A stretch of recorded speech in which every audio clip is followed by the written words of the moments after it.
చరిత్రలో ఏ సీఎం కూడా చేయలేనంత అరాచకం చేసిన జగన్మోహన్ రెడ్డి, అన్నన్ని కేసులు పెట్టిన జగన్మోహన్ రెడ్డి, ఏది అచ్చెన్నాయుడు గారి నుంచి మొదలు పెట్టుకుంటే చంద్రబాబు నాయుడు గారి వరకు కూడా చిన్న ఆధారం కూడా లేకుండా జస్ట్ ఒక వెంజన్స్తో, ఒక కోపంతో, రివెంజ్ మోడ్లోకి వెళ్ళిపోయి సైకోలాగా పిచ్చి పిచ్చిగా కేసులు పెట్టి టార్చర్ చేసి వీలైతే జైలుకి తీసుకెళ్ళటం, లేదు వీలు కాకపోతే వాళ్ళని ఆర్థికంగా ఇబ్బంది పెట్టడం, అర్ధరాత్రి పూట టీడీపీ లీడర్స్ ఇళ్ల మీదకి పోలీసులు పంపించేది, గోడలు దూకి పిల్లలు లోపల ఆడపడుచులు వాళ్ళ పిల్లలు పడుకొని ఉంటే గోడలు దూకెళ్ళి వాళ్ళని ఇబ్బంది పెట్టి భయాందోళనకి గురి చేసిన నువ్వు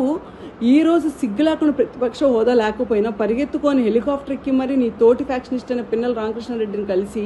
ప్రెస్ ముందుకు వచ్చి మాట్లాడే మాటలు ఏంటంటే, అవును మా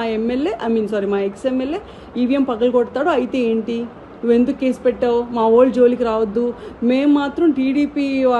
అంటే టీడీపీ కార్యకర్తలు తలలు పగలు కొడతాం, టీడీపీ కార్యకర్తలు రోడ్డు మీద కనిపిస్తే అడ్డంగా నరికేస్తాం, టీడీపీ లీడర్లు వాహనాల్లో ఎక్కడికైనా వెళ్తే వాళ్ళ మీద రాడ్లతో దాడి చేస్తాం, మా ఇష్టం వచ్చినట్టు మేము అరాచకం చేస్తాం, అయినా సరే మీరు మాత్రం ఏం మాట్లాడటానికి లేదు, మీరు మా మీద కేసులు పెట్టద్దు, మీరు మా జోలికి రావద్దు, అలా గనక వస్తే మేము మీకు వార్నింగ్ ఇస్తున్నాం, రేపు మీ కార్యకర్తలు మేము బతకనివ్వము అని చెప్పి ఇండైరెక్ట్గా వార్నింగ్ ఇస్తున్నాడు. అంటే సిగ్గుసరి ఉందా? నువ్వు కనీసం ప్రతిపక్ష లీడర్గా కూడా ఈరోజు గెలవలేదు, కేవలం చంద్రబాబు నాయుడు గారు మంచితనం చూసుకుని ఈరోజు నువ్వు మైకుల ముందుకు వచ్చి ఆయనకు వార్నింగ్ ఇస్తావా? ఒక్కరోజు బాబు గారు మంచితనం పక్కన పెట్టి ఒక్కరోజు ఆయన కళ్ళు మూసుకొని టీడీపీ కార్యకర్తల చేతి కనుక అధికారం ఇస్తే నీ పరిస్థితి ఏంటి? ఆ చుట్టూ కట్టుకున్న చూడు పెద్ద ఐరన్ మెషిన్, ఇంత మందానా,